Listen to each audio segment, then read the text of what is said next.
Hello there and welcome back to another video, and today I'm going to be reviewing Doctor Who and the Silurians. So let's get into it. So this is the second episode from Doctor Who Season 7 that aired in 1970.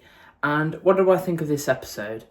I thought it was okay. Obviously Season 7, in my opinion, is the best season of classic Doctor Who, but I think due to the fact that Season 7 is so high quality, like you've got Spearhead there before it, and then afterwards you've got Ambassadors of Death, two of my favourite stories. It's like when this one isn't up to sort of that standard of amazingness, it just sort of feels like it's fallen flat a little bit.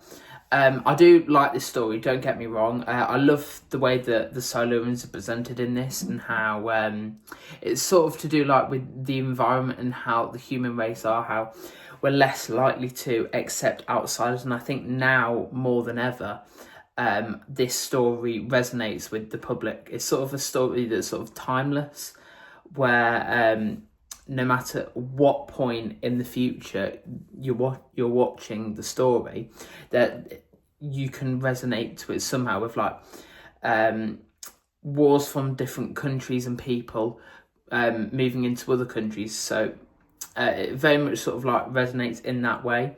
And I do hope that in the spin-off War Between the Land and the Sea that's coming out next year, I think, I do hope, if the Silurians are in it like they're rumoured to be, I hope that they do follow this story, how the human race adapts to them living on planet Earth, because they've always talked about it, like in the Series 5 story, Hungry Earth and Cold Blood, I think it is. They talk about like a cohabitation thing, and obviously it doesn't happen, but I'd love to see it sort of explored, like the bad bits, like some people refusing to accept it, some people obviously are not bothered by it, but it would sort of remind me of the Zygon 2-parter in Series 9, if that sort of happened, how the monsters can live among the human race. I think that is something I'd really like to see.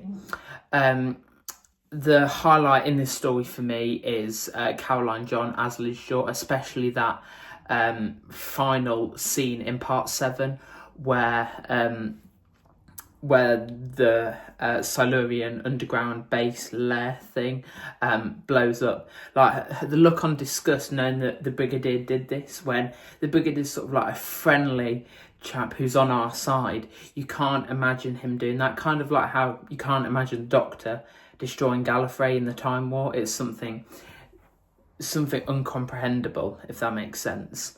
Yeah, I thought the cast in this story were brilliant. One thing that I do think lets it down is the 7-part runtime. Now for this, watching on the collection box set, I know that there's an omnibus, so I might give that a rewatch, but I haven't. I watched it in its original 7-part format, which is how I watch most of them. But I do think the 7-part format does let it down a bit. I find it a bit slow at places, and I got to admit, I did get bored at some bits. So I think this could have easily been trimmed down to a 4 or 5-parter.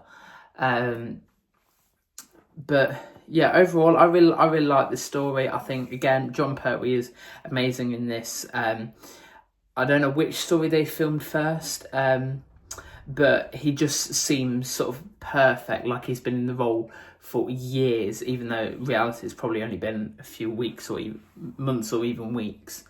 Yeah, I'll probably say this is my least favourite story in Season 7, but don't get me wrong, it's a great story. And we'll just move away from the story a minute. The special features on the Silurian disc of the collection set, the documentary on Nicholas Courtney, I thought was absolutely interesting, because obviously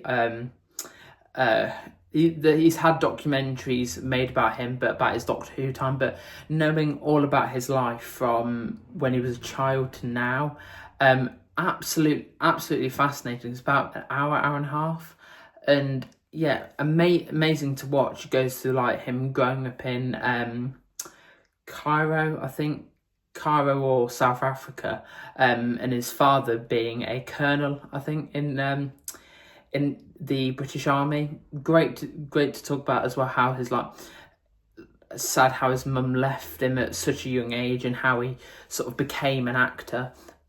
Brilliant watch. If you do have the season box set, then I recommend you watch it. If not, the box set's worth it just for that one documentary, in my opinion.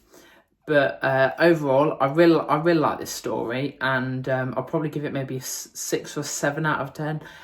The one thing again that does a disservice is the runtime.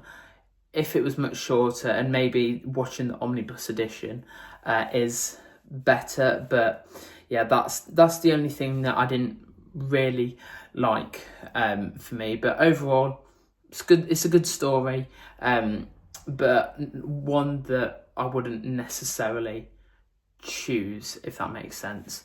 So yeah, that's it for this video. Let me know what you think of this story, and let me know what your favourite story from season 7 is.